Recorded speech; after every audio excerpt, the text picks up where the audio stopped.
They said love could heal, but no one told her it could bleed too. In the heart of a shadowed town, where secrets were currency and every soul bore scars, she found him, haunted, dangerous, and intoxicating. What started with a whisper soon became a symphony of darkness and devotion. The town of Nightvale wasn't on most maps.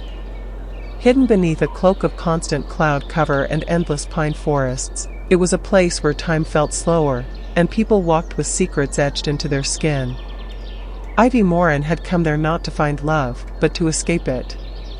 A once famous painter whose muse had died in a tragic accident, Ivy fled the city and retreated into solitude. Renting a forgotten cottage at the edge of the forest, she intended to lose herself in canvases, charcoal, and silence until him. Lucien Vale. He was everything Nightvale whispered about at dusk. A recluse with a past darker than the sky above the town. Rumors said he had once been a physician, a brilliant one, who disappeared after a mysterious incident involving his fiancée. Some claimed he went mad. Others said he still heard her voice in the woods. Ivy met Lucien on a rainy evening, blood trailing down her palm after she slipped on a broken stair. He appeared from the mist like a phantom, took her hand without a word, and led her to his mansion, a crumbling gothic estate at the heart of the woods.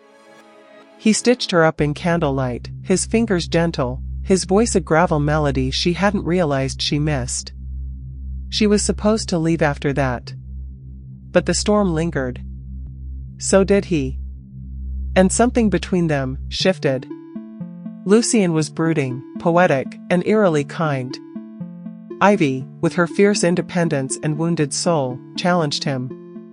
They argued about art and grief, about whether love was meant to last or simply burn bright and fast. He read to her in Latin. She painted him in shadows and crimson, unable to stop her hands from tracing his memory. But love in Nightvale was never simple. Lucien's past clawed at their peace.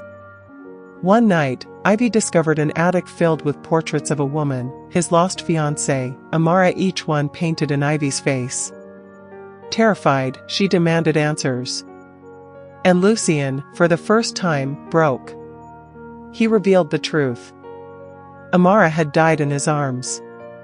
But in the years that followed, his guilt twisted into obsession. He began painting the woman he dreamed about every night, the same woman, always with the same eyes. Ivy's eyes. I thought I'd gone mad, he whispered. But then you appeared and I knew. I hadn't been painting Amara's ghost. I'd been painting your soul. Ivy should have run. Every part of her screamed for escape. But something deeper held her there, a gravity, a recognition, as if her broken pieces had always been shaped for his. So she stayed. They loved in silence and storm. Ivy painted with fire again, and Lucien began to laugh, to breathe. Their nights were drenched in candlelight, fingers tangled in hair and hope.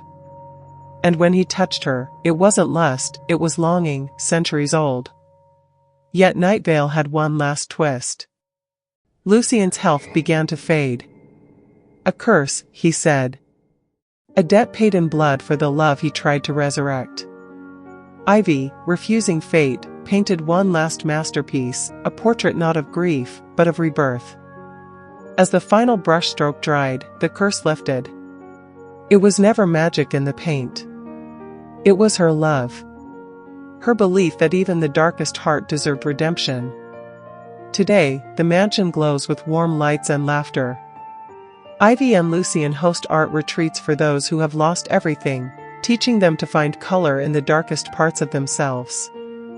And in their studio, amidst splashes of red and shadows, hangs a painting titled Crimson Whispers, a reminder that sometimes, love is found not in the light, but in the willingness to walk through the dark, together. Like, subscribe to the channel for more amazing and mind-blowing stories.